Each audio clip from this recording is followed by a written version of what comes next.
How's everybody doing? We're going to be doing an install on a GR Racing 6-speed short throw shifter for the NCMX5. There's a video of the actual install and the transmission from Keith, the owner.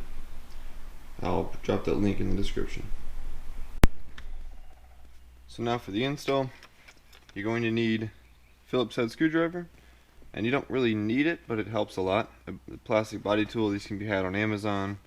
Pretty cheap actually for a whole kit. This is just one of them. So this actually has a Miata center console where it dips down, no cup holders.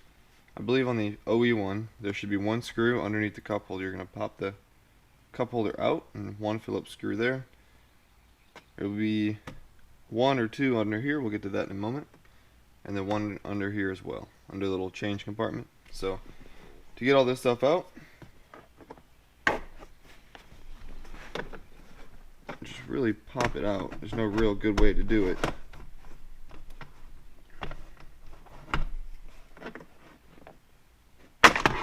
There it is. Trying not to break it. And this is directional. It's a little more narrow at the front. So set that aside. And there will be one screw here and one screw there.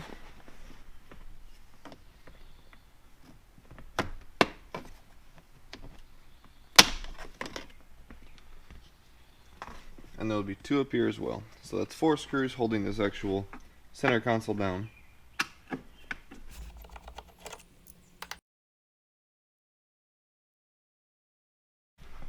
Shift knob needs to come off. If you have an OEM one, it just unscrews.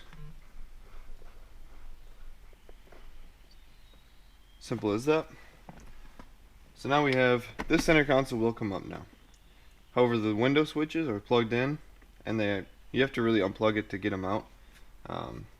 So it can be a hassle. Also, the e-brake is usually in the way. So we'll give it a try, see if we can't get it out.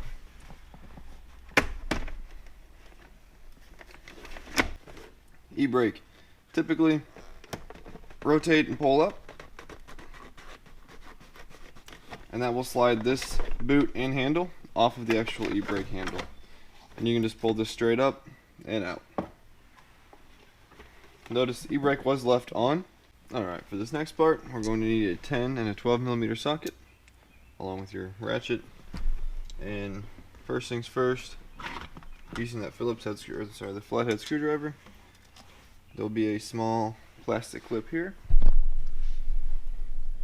This needs to come up. There's a nut underneath of it, and then there's one here, here, and then under there, and that'll pull this boot off, the dust boot.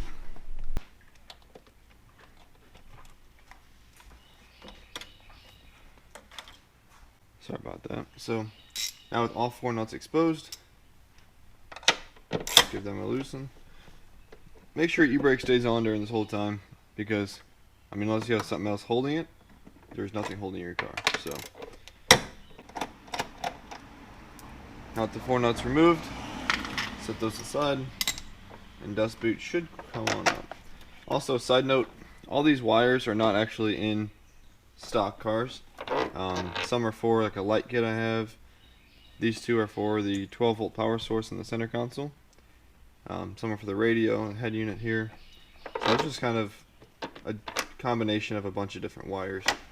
But also this comes off. Save that for later. So Keith does say this white ring can be cut off and just zip tied onto the new shifter. I like to try to save OEM parts, but if it comes to that, I'll just cut it. Not a big deal. Okay.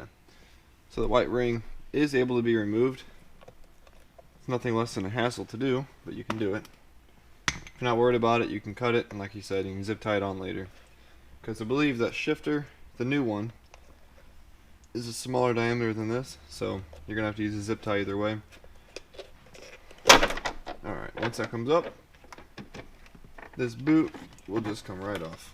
So there's your dust boot. Set that off to the side. Now we're getting to the actual shifter. So this piece peels up, it's just stuck on there. Grab your 10mm and there's 3 bolts on the actual shifter.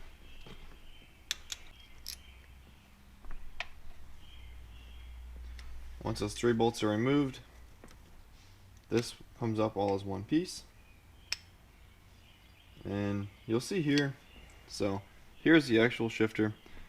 This is actually a little bronze or brass bushings from Fab 9 Tuning. I put this on, I don't know, a while ago.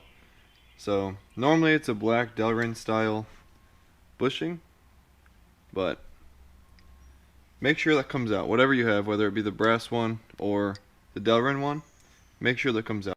This is a G Racing shifter, and it comes pre-greased all in here. And I just put a little bit of grease on the actual ball. Here's the Delrin cup that comes with it. So really the grease, I just use it to really hold it on there. I mean, it's probably not necessary, but a little bit of grease on there, and it's a pretty snug fit, so I don't really gotta worry about it falling off. That's good. And while installing, look for, there'll be a pin. I'll show you here in a minute. So this pin here, it's nowhere else, just that one spot. That will face the rear of the car. So you'll be sticking it straight down, pin to the rear, and it should just drop right in there. Didn't really take pressure at all. It was more or less just kind of getting it all lined up, and then it just dropped right in there. And that Delrin cup was supplied with the shifter along with the grease, and also supplied with it is 3 Allen head bolts. So okay, so this uses a 5mm Allen wrench. Just be cautious of not scratching the shifter while installing.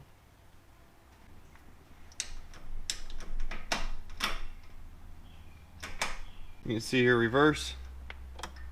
It's actually, you loosen this by turning it left. Reverse, you turn it right, and almost put it in where first should be on the 6-speed. Feels really good, but let's get it all back together. First step of reinstallation, grab your dust boot, or I'm sorry, the sticky boot goes below the dust boot. Put that on over. Doesn't have to be perfect. This actually puts pressure down holding it, so that will go on there. Drop the dust boot on. And this will need a zip tie on there. It's rather quite a bit smaller diameter than the original. Alright, so you set your 4 nuts aside earlier, so go ahead and grab those. Let's get them put on. And these 3 here, they're from the actual, what we replaced with the Allen head bolts, so I mean, keep these aside. So grab your 10mm deep well because of studs, and let's get this dust boot put on. There we go, boot's installed. So let's get the zip tie put on. I just use a black regular size zip tie. You can see it's not great. I mean, it just pinched it a little bit, but yeah, it's held on there. So that's installed. Now we can actually do the console. The original shift boot may need to be modified or changed a little bit because it's not going to fit over the shifter. So I was not able to get any more footage for the reassembly.